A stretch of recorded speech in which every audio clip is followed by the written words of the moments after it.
وقال النبي صلى الله عليه وسلم حسب ابن آدم لقيمات يقمن صلبه صدق الله العظيم وصدق رسوله الكريم لا حول ولا قوة إلا بالله العلي العظيم. Hadratul kiram, para alim ulama, guru-guru agama, para hadirin wal hadirat, as-shaimin was-shaimat yang sama-sama dimuliakan Allah Subhanahu wa taala. Selalu kita bersyukur kehadirat Allah, masih kita diberikan kesehatan, masih kita diberikan panjang umur, sehingga kita kembali dapat bertemu di tempat yang mulia ini. Di dalam bulan yang mulia ini, bulan suci bulan Ramadan, tidak terasa kita telah melalui separuh daripada bulan yang penuh dengan keberkahan ini. Mudah-mudahan Allah Subhanahu wa taala selalu memberikan hidayah dan taufiknya kepada kita sekalian, memberikan kesehatan dan keafiatan, sehingga kita dapat betul-betul memanfaatkan Ramadan ini dengan sebaik-baiknya untuk menambah nilai-nilai ketakwaan kita di sisi Allah Subhanahu wa taala. Karena seseorang yang ketika Allah panjangkan umurnya, yang ketika Allah berikan hidayah dan berikan kesehatan dan keafiatan, namun ia tidak memanfaatkan hal tersebut untuk menambah kebaikan di dalam bulan Ramadan ini, maka orang tersebut adalah termasuk orang-orang yang merugi, bahkan termasuk orang-orang yang celaka. Hal ini berdasarkan hadis baginda Rasul sallallahu alaihi wasallam. Di sebuah riwayat, Nabi ketika hendak menyampaikan khutbahnya, maka ketika Nabi melangkahkan kaki beliau yang mulia ke mimbar, saat menaiki tangga pertama, Nabi mengucapkan amin.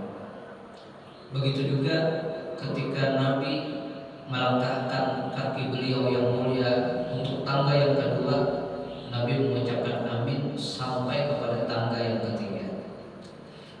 Hal tersebut tidak biasa terjadi kepada baginda Rasul sallallahu alaihi wasallam, sehingga salah seorang sahabat berani menanyakan kepada Nabi, "Ya Rasulullah, apa gerangan yang terjadi ketika sampeyan hendak menyampaikan khutbah tadi, sampeyan mengucapkan amin sebanyak 3 kali seraya naik ke atas mimbar untuk menyampaikan khutbah?" Maka kata Nabi SAW, ketika hal tersebut terjadi, bahwasanya malaikat Jibril datang kepadaku. Kata malaikat Jibril, "Wahai Rasul Muhammad, celakalah seseorang yang ia masih mempunyai kedua orang tua atau salah satu daripada keduanya, namun ia tidak sempat berbakti kepada mereka. Maka orang tersebut adalah orang yang celaka." Kata malaikat Jibril, "Mudah-mudahan engkau dijauhkan daripada hal yang demikian dan katakanlah amin." Maka kata Nabi, lantas aku pun mengucapkan amin ketika itu.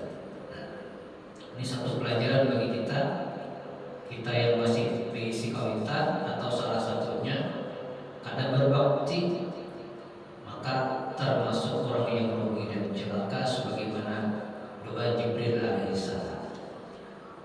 Ini perlu kita didik anak-anak kita, putra-putri kita, untuk ingin berbakti kepada kita sebagai orang tua. Namun jangan lupa, sebelum itu juga kita harus membiasakan diri kita juga untuk berbakti kepada orang tua kita. Karena kunci kebaktian anak itu terletak pada kebaktian kita sendiri terhadap orang tua. Birru abaakum tabirrukum abnaukum. Engkau sendiri berbakti kepada orang tua engkau, kata Nabi, maka secara otomatis anakmu akan berbakti kepada dirimu. Nah, bagi kita yang sudah keadaan lagi nantinya, maka cara berbaktinya adalah dengan sering-sering mengirimkan hadiah bacaan pahala kepada kedua orang tua kita. Hal tersebut berdasarkan sebuah riwayat, seseorang menanyakan kepada baginda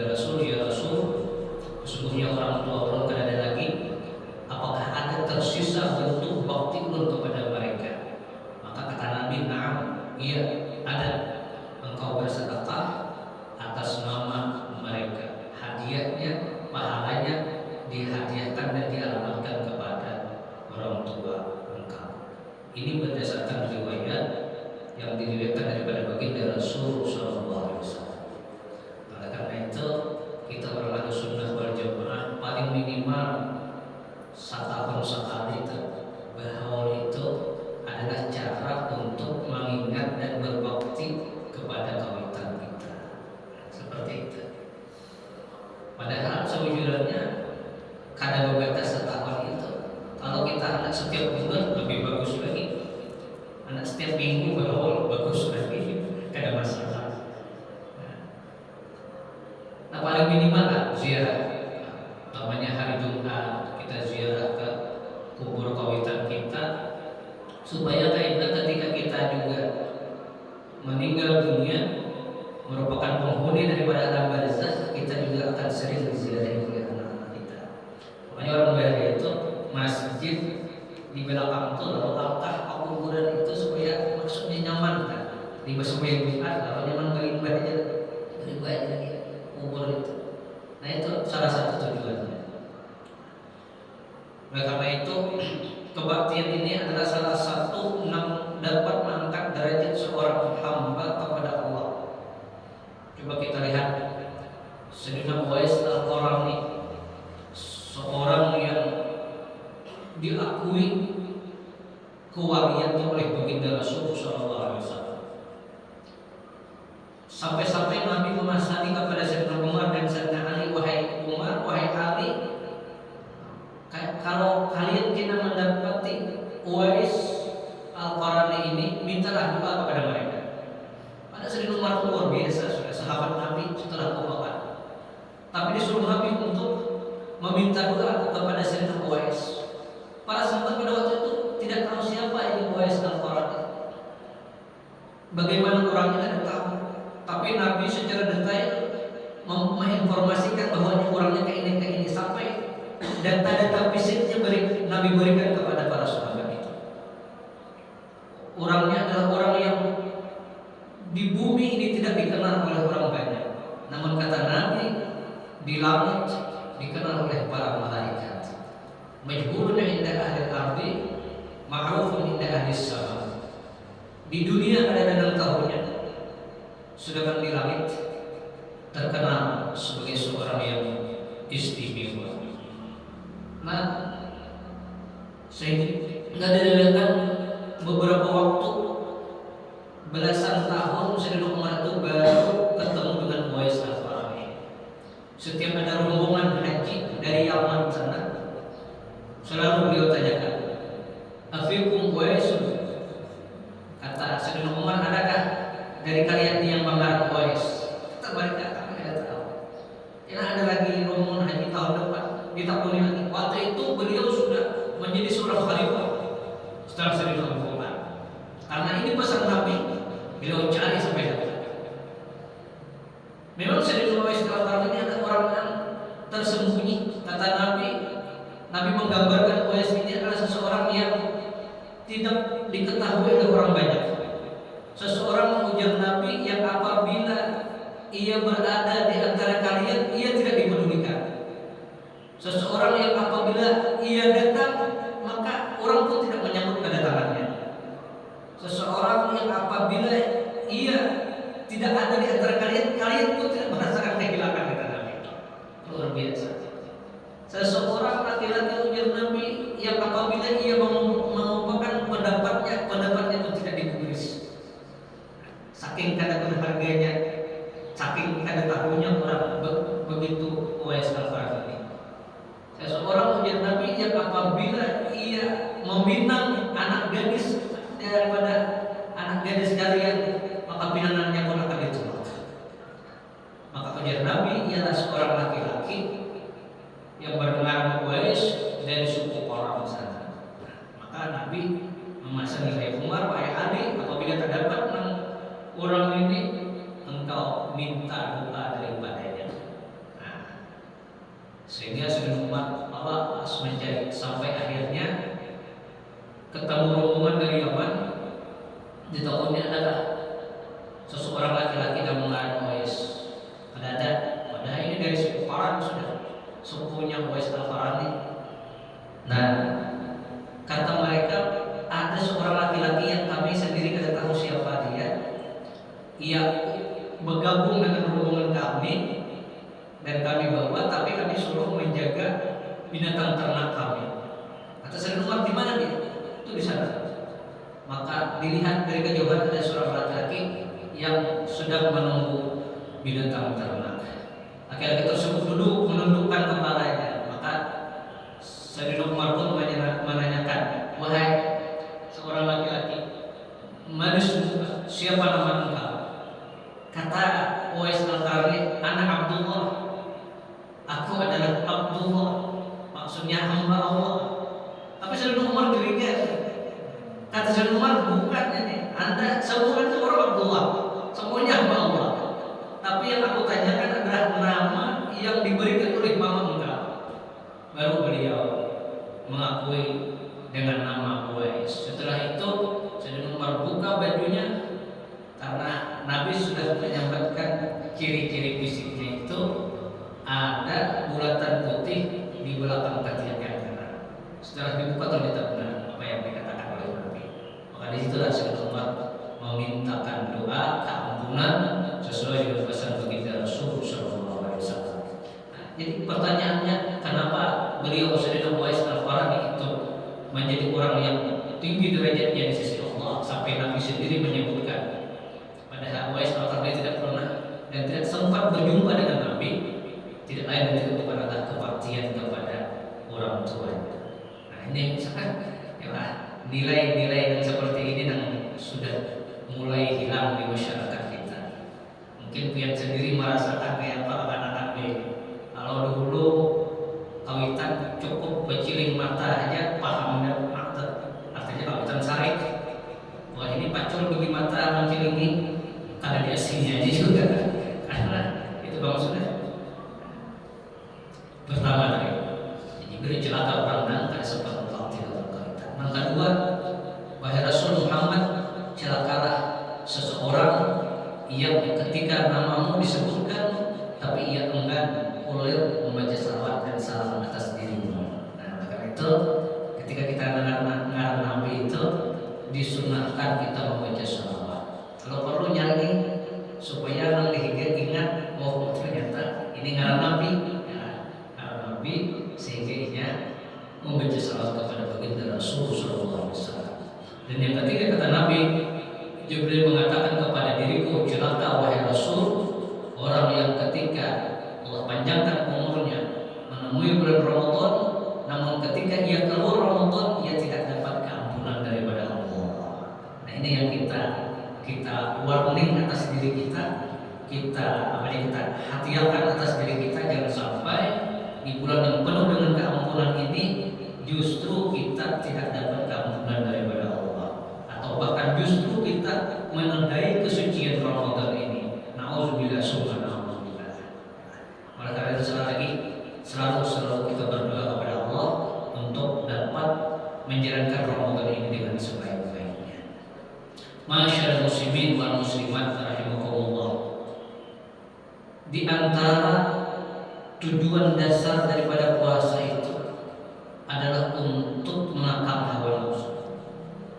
Hawa nafsu yang merupakan salah satu musuh utama kita di dalam kita berbuat taat kepada Allah ini, itu hanya akan tunduk ketika dikekang dengan menahan lapar dan haus.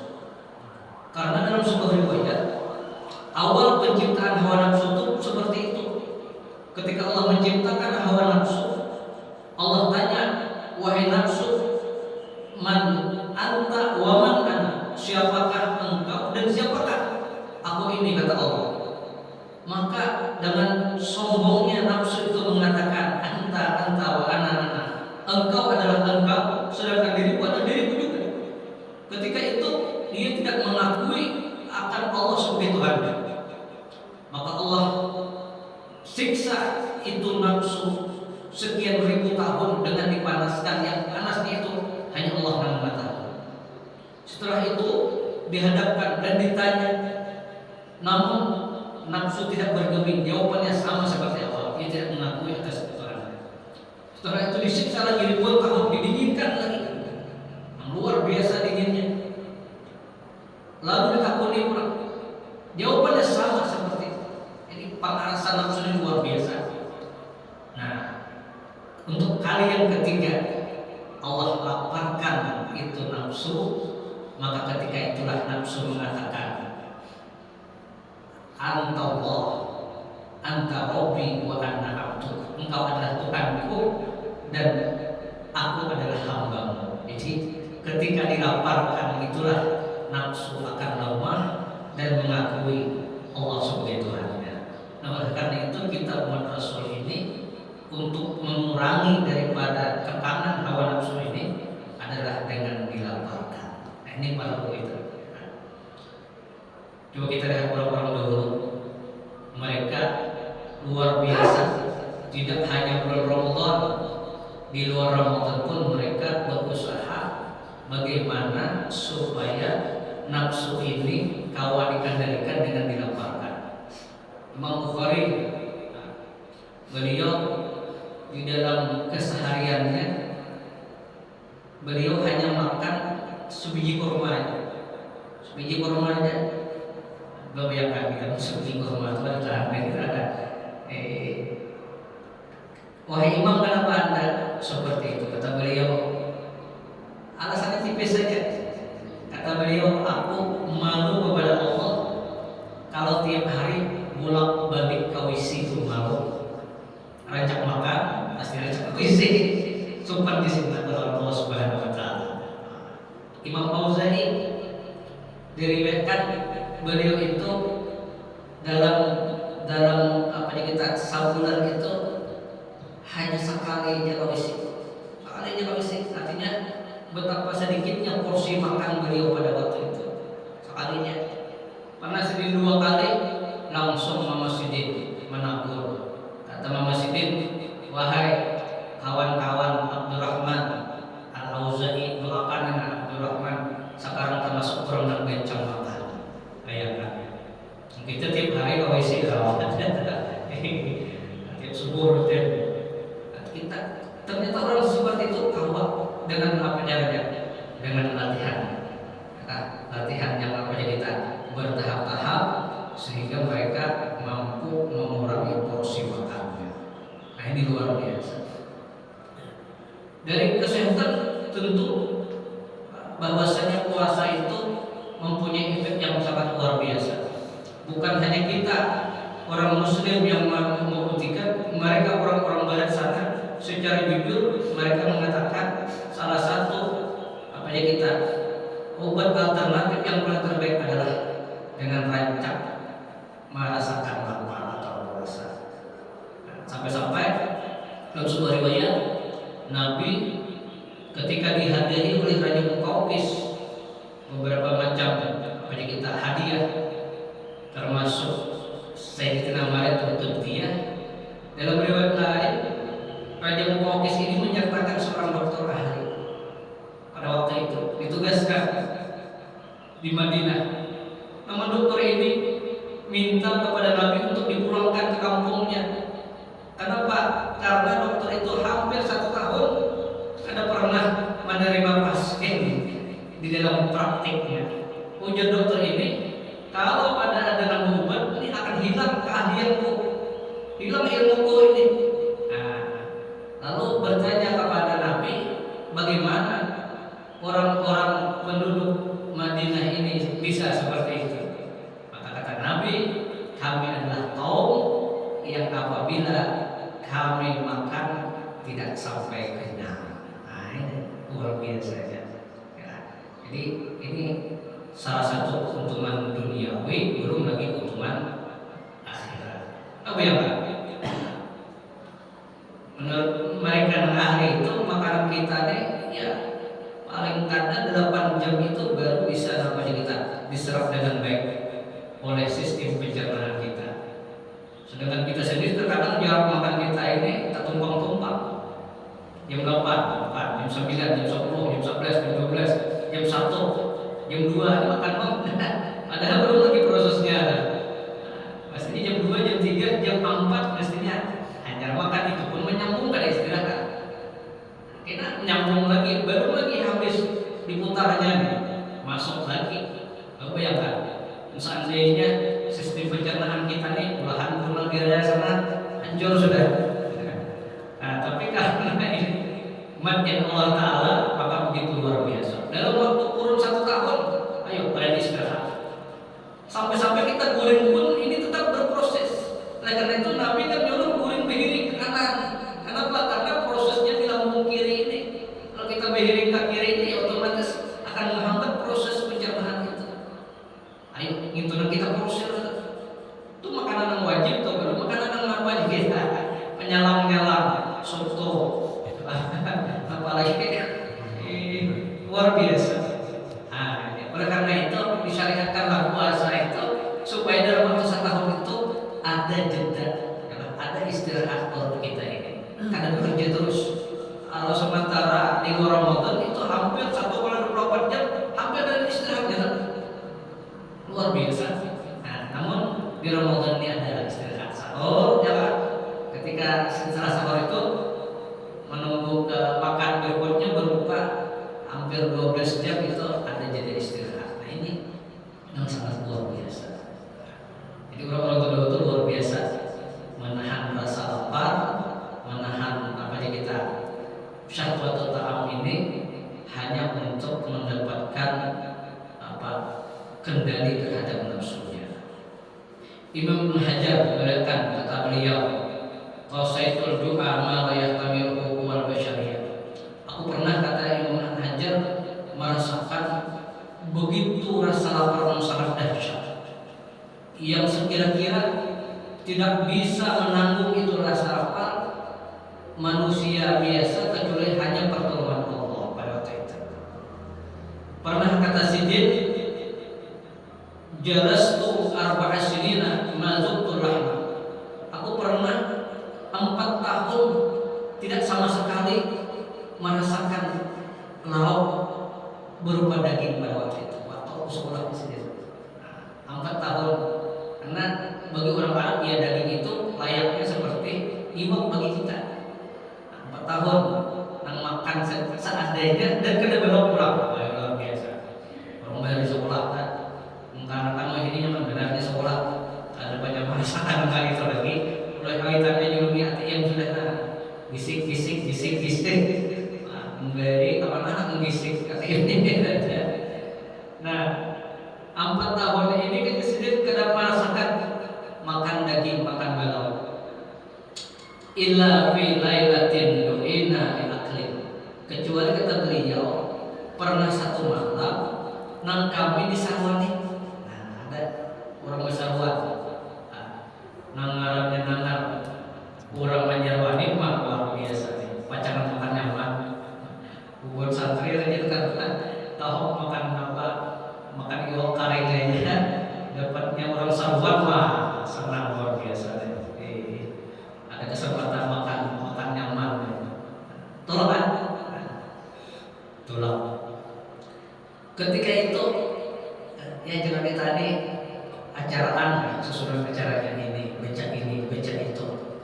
Mana malah lawasnya Mbah Yasin Waqiah nyambung tabarak hanya bersiap macam menakib belakang. Nah, rakibnya mengumpul 3 belakang. Anu budaya manakib siapa dari jadi ini, manakib sesama, manakib kursus umur tidak.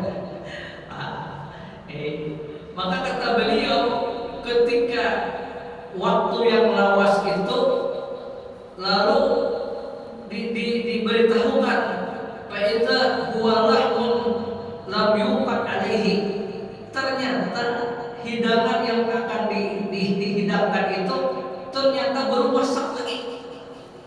Luar biasa nih tuan rumah, ada cara-cara sekalinya pasti dimasaki hadap tungguin dulu kira. Itu pengalamannya. Harapan kalimat asrama pajangan makan sekalinya membayar talah acara pas baru masak tadi. Aneh, ujian yang luar biasa. Nah, asalnya mungkin kohom ada, kohom itu belakang. Ini macam-macam saja orangnya. Nah, pantazarnahu, maka kata beliau tidak ada pilihan lain lagi. Kamu tungguin salawas-salawasnya, tungguin ila anibhar lailu, sampai tengah malam baru dia masak. Ya apa dagingnya tungguin kita. Nah, summa ji'a bihi, setelah itu keterangannya masak juga. Fa idza huwa yabisun kama huwa falam astati' min luqmatan. Namun ketika dihidangkan itu ternyata daging itu adalah daging yang kering dan keras. Keras belum dagingnya. Kalau lama tengah malam sampai ujian sidin, lam astati' min luqmatan, satu suap pun hampir kada kawal apa saking kerasnya. Sampai cakap aja lagi. Kada kawal ikut lagi. Mungkin karena apinya kan kalau nyerang kan daging itu kalau panas ya. Nah, begitulah perjuangan orang-orang dahulu di dalam menahani hawa nafsunya. Begitu juga para sahabat, mereka juga adalah orang-orang yang berusaha untuk menahan hawa nafsunya. Sebagaimana diriwayatkan daripada Imam Al-Mujahid daripada Sayyidina Abu Hurairah radhiyallahu anhu, kata Imam Mujahid, Sayyidina Abu Hurairah pernah kita meriwayatkan, kata Sayyidina Abu Hurairah, inni la'tamidu bikabali hadza al-ardi. Aku, kata Abu Hurairah, pernah saking laparnya aku tindihkan perutku ini ke lantai atau ke bumi ini untuk menahan rasa perih dan lapar itu.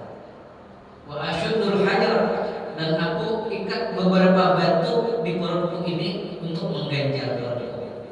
Nah, maka pada ketika itu, kata Abu Hurairah, aku duduk di sebuah jalan yang di situ biasanya kita lewat daripada sahabat-sahabat baginda Rasul Sallallahu Alaihi Wasallam.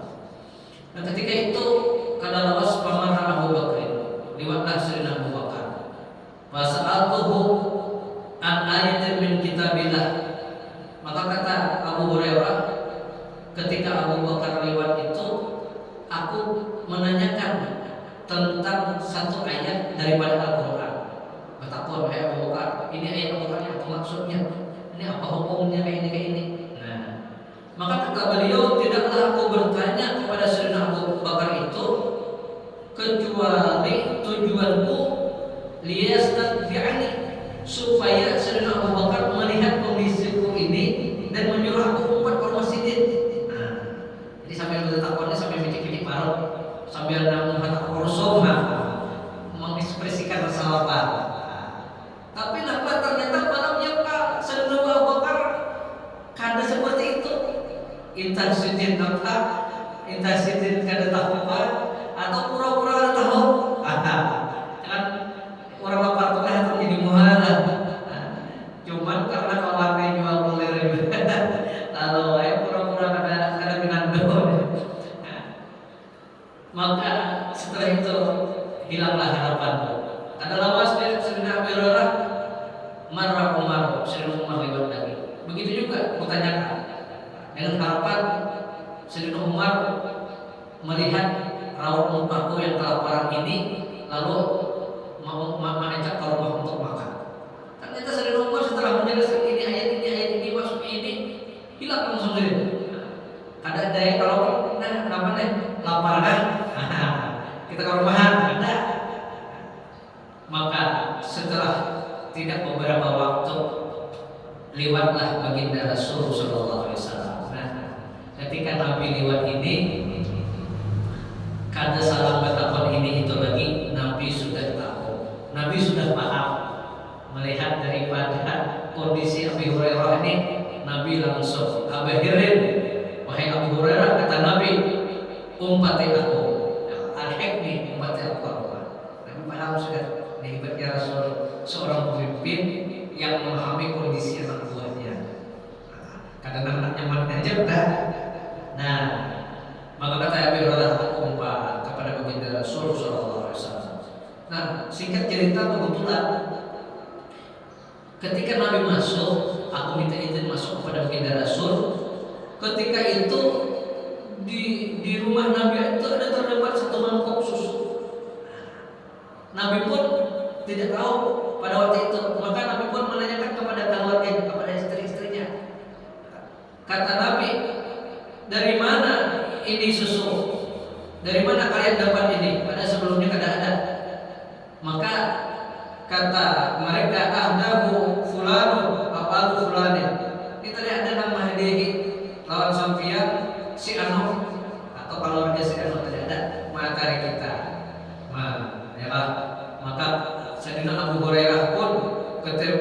ketika melihat hal yang demikian itu ada harapan besar. Artinya nih pacangan awal juga nih meminum susu, karena biasanya makanan orang itu minumannya susu dan makanannya itu kurma, sudah cukup bagi mereka pada waktu itu. Nah, Rasulullah luar biasa. Maka setelah itu ternyata Nabi mengatakan, wahai Abu Hurairah, kata Nabi, qultu labbaik ya Rasulullah, inggih wahai Nabi. Kata baginda Rasul, intalik ila ahli suffah. Nah, hiyawi bobohan ahli suffah. Jadi ahli suffah ini adalah orang-orang yang juga mereka ikut dengan Nabi, namun mereka tidak punya keluarga, karena Nabi anak, karena istri, plus ada Nabi sinapa-napa, duit tidak ada, semata-mata bergantung kepada Nabi. Jadi kalau Nabi makan juga persis bagaimana Abu Hurairah. Nah, jadi Nabi, rumah Nabi, masjid, di impiran masjid itu di situ mereka berdiam. Jadi kalau ini ada rezeki Nabi makanan, bila ada rezeki begenangan. Nah, ternyata harapan besar Abu Hurairah tadi pupus dengan perintah Nabi. Kata Nabi, Abu Hurairah, piyawe kekawanan mohon ahli sumpah. Nah, Abu Hurairah, iya sudah ini. Samangkokannya nang dihiyawe ini kurangnya puluhan, dan kurangnya nang dihiyawe ini kurang lapar aja juga. Sama pada kada makanan. Nah, tapi karena itu perintah Nabi, maka Abu Hurairah itu tetap melaksanakan. Kata Abu Hurairah, wahai munikah, tenang, disuruh Nabi ke rumah, ada rezeki sedikit. Mohonnya mana kan ada makanan, ada rezeki. Wah, nang tak kuringin bangun. Nah, lapar luar biasa juga. Nah, langsung kereta disuruh Nabi duduk mereka. Ketika itu Abu Hurairah kembali diperintahkan, wahai Abu Hurairah, berikanlah susu itu kepada mereka satu persatu. Maka Abu Hurairah pun dengan berat hati, ya, dengan rasa sedih memberikan ini susu kepada ahli suffah. Abu Hurairah kata, biasa kita ini yang bisa ada kebagian ini, karena nanti suruh kita lapar beneran. Nah, dikedomi seorang-seorang, dikedomi. Ini ciling-ciling aja mata, ini tinggal di kawan lapar juga. Terus berminum. Dan ternyata ini mukjizat baginda Rasul sallallahu alaihi wasallam. Susu yang satu mangkok tadi ternyata hampir habis semuanya itu diminumi, tapi susu itu masih tersisa, masih ada lagi.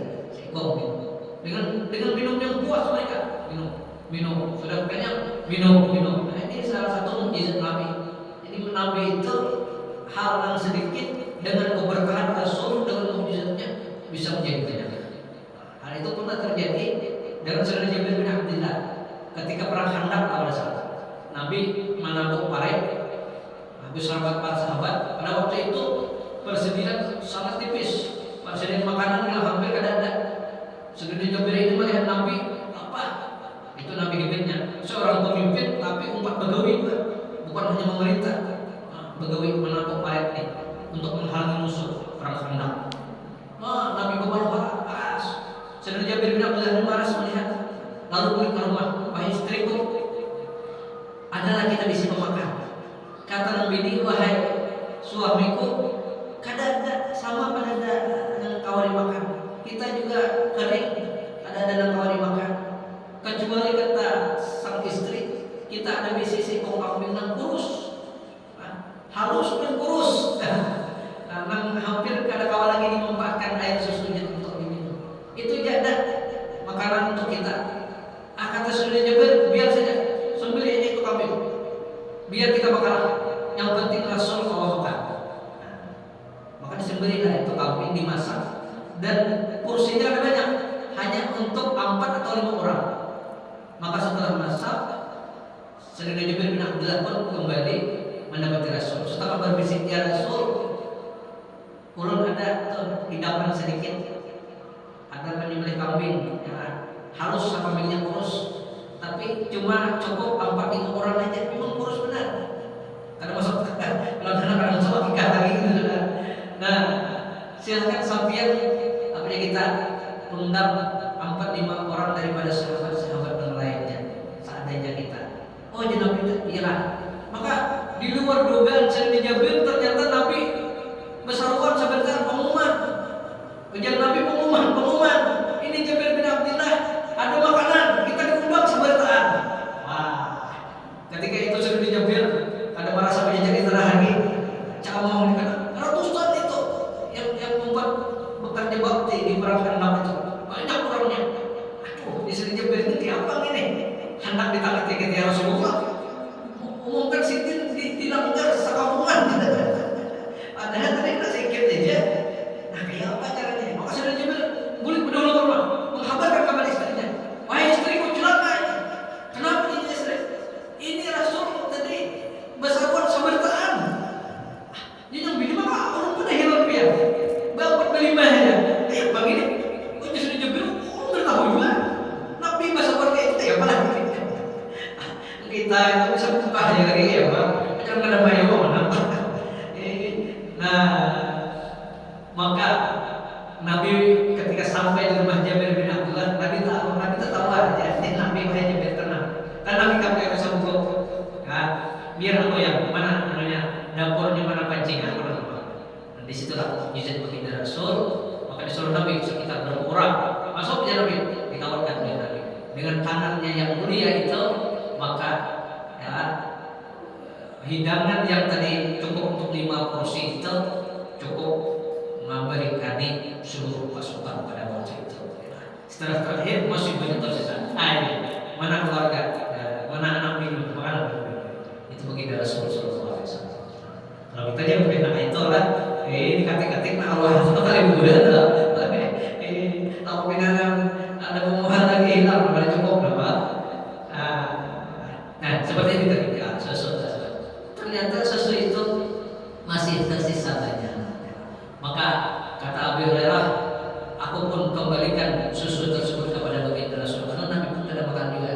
Tapi Nabi menolak. Wahai Abu Hurairah, duduk, pasrah minum. Kata Abu Hurairah, aku pun mau minum. Karena memang sangat lapar sudah. Minum. Setelah itu aku serahkan kepada Nabi. Karena dia Nabi minum lagi. Supan nih, ya Rasulullah. Kadang-kadang minum. Ayo Nabi minum lagi. Kadang-kadang dia rasa tapi kadang-kadang ini tangannya masih menariknya juga. Kadang-kadang ada aja menarik masih. Minum lagi dia. Ku serahkan lagi kepada Nabi. Tapi Nabi begitu lagi. Isyraf. Lam yazalu yaqulu isyraf. Nabi senantiasa mengatakan minum lagi kata Nabi. Minum lagi kata Nabi. Sehingga kata Abu Hurairah, "Walladzi ba'asaka bil haqq." Demi Allah yang telah mengutus sampeyan dengan kebenaran. La ajidu maslahan fi batni. Ulun kada lagi ada jalannya teh. Hibak benar ya Rasul, ulun sudah kenyang benar. Hebatnya di Nabi. Kada habis susunya sehingga Abu Hurairah lapar sampai kekenyangan luar biasa. Setelah itu baru Nabi meminum daripada sisa para sahabatnya ini. Nah ini ya orang-orang dahulu begitu mereka menahan nafsu mereka sederhana hidupnya demi untuk mencapai keridhaan Allah Subhanahu wa taala. Oleh karena itu, dengan melalui kita puasa ini, dengan kita menahan lapar dan dahaga ini, mudah-mudahan Allah Subhanahu wa taala memberikan apa yang diberikan kepada para orang-orang saleh, para aulianya, sehingga kita dapat mengendalikan nafsu kita dan membuahkan nilai-nilai ketakwaan di sisi Allah Subhanahu wa taala. Inilah yang dapat sekadar saya sampaikan. Mudah-mudahan ada manfaatnya. Mudah-mudahan sekali lagi kita diberikan hidayah dan taufiknya dapat menjalankan Ramadan ini dengan sebaik-baiknya. Amin. Allahumma amin. Ala hadhihi niyyah. Wa kulli ma nawabihi salafus salihun bisri Nabi wa ali Nabi bisri suratul Fatihah.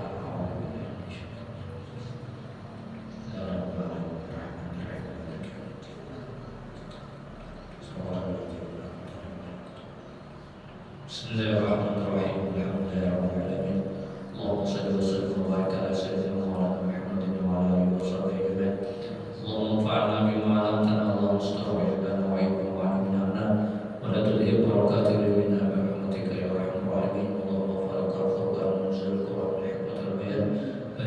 اللهم لنا في شهر